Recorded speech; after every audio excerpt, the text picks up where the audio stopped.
Lost in Blackwood, a haunting tale of revenge and redemption. It was a crisp autumn afternoon when a group of friends, Sarah, Mark, Lisa, and David, set out for a weekend camping trip in Blackwood Forest.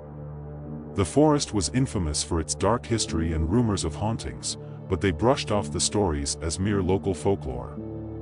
Equipped with tents, supplies, and a thirst for adventure, they ventured deep into the woods, excited for a few days away from their hectic lives.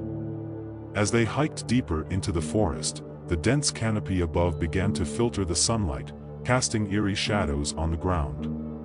Sarah, always the pragmatic one, couldn't help but feel a chill run down her spine as she glanced around at the towering trees.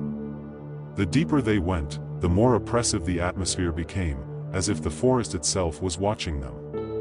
They reached a clearing and decided it was the perfect spot to set up camp. As they pitched their tents and gathered wood for a fire, the sun began to dip below the horizon, and an unsettling silence settled over the forest. The air grew colder, and the shadows stretched longer, taking on grotesque shapes that seemed to dance just out of the corner of their eyes. That night, around the campfire, they shared stories and laughed, the flickering flames casting long shadows on their faces. The conversation inevitably turned to the legends of Blackwood Forest. According to local lore, the spirits of those who had died in the forest roamed the woods, seeking revenge on the living. The story went that the original settlers of Blackwood had wronged the native inhabitants, leading to a brutal conflict that ended in tragedy.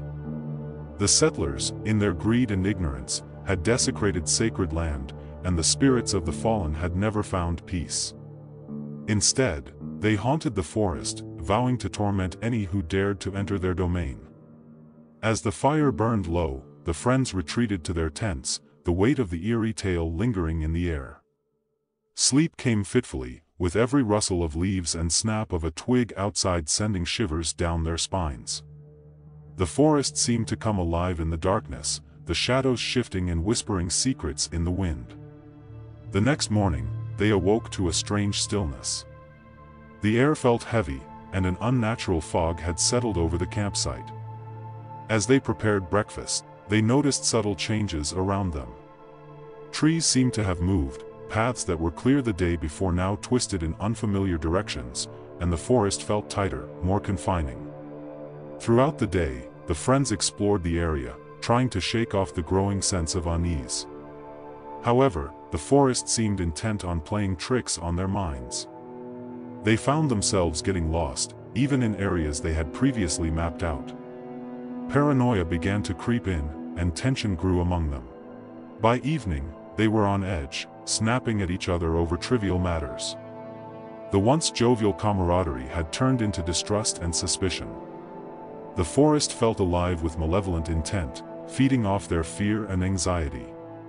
It became clear that something was manipulating their emotions, driving a wedge between them. As night fell, the fog thickened, and the whispers in the wind grew louder. The friends huddled close to the fire, trying to ward off the creeping dread. Suddenly, a scream pierced the night.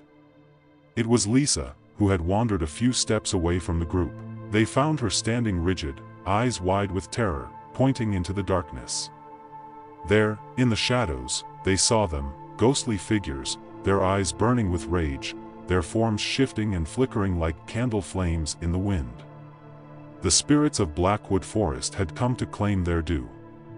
The friends backed away, but the spirits advanced, their voices merging into a cacophony of anger and sorrow. In a panic, they ran, stumbling through the underbrush, the forest closing in around them. Branches seemed to reach out like skeletal hands, and the ground itself felt unstable, as if trying to swallow them whole. Separated in the chaos, each of them faced their own torment, the spirits exploiting their deepest fears and insecurities. Sarah found herself trapped in a thicket, the thorns tearing at her clothes and skin. Desperation clawed at her as she tried to free herself, the voices of the spirits echoing in her mind, accusing her of sins she didn't understand. Mark, meanwhile, was haunted by visions of the past, scenes of violence and betrayal playing out before his eyes as the spirits sought to break his spirit. Lisa and David, though close, were tormented by visions of each other's deaths, driving them to the brink of madness. The forest twisted their perceptions, making them doubt each other's loyalty and intentions.